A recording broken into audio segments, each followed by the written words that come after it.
I come from a small village in West Wales called Llanginning. One of my grandparents was a farmer, the other one was a miner who then became a farmer after a mining accident.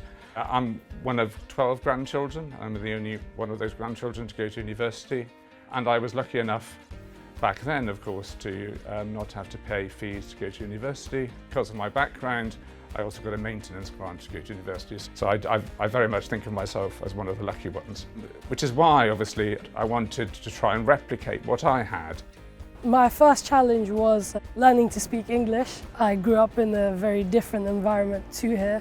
I would say I've been really lucky because of the environment I was in. Fairly accepting of who I am. I've never felt like I've been pressured into acting like someone who I'm not.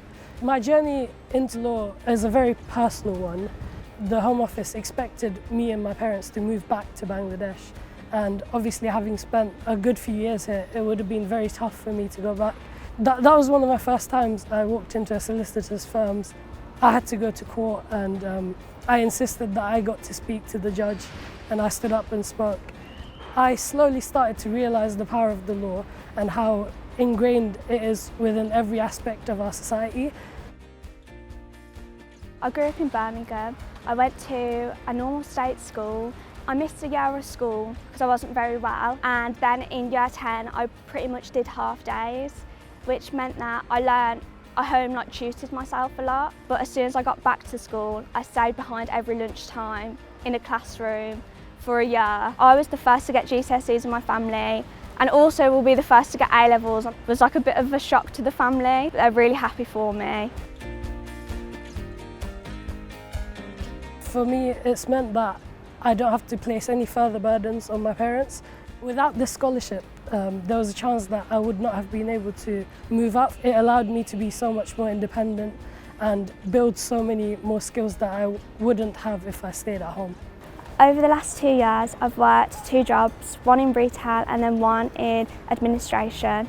And as a result, this has allowed me to sustain my study throughout time at sixth form. So when progressing onto there, I'd have to up my hours from maybe 18 to 25 all the way up to 30 plus in order to be able to afford my accommodation.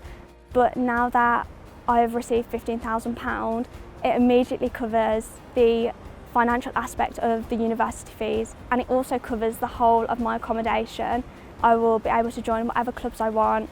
I probably won't have to work, and not only will I be able to build my profile as a good law student, but I'll also have the time that I haven't had for the last 2 years to enjoy myself. You know, when I was growing up, I had no idea about what the city was. So in addition to the financial help that we give these students, we also wanted to help them with mentors to explain to them what the city involves, to help them through university. Ultimately, what I hope is that we have a diversity and breadth of opportunity for people at Stephenson Harwood, irrespective of their family background, what school they went to, their ethnicity, or personally in my case, who they love.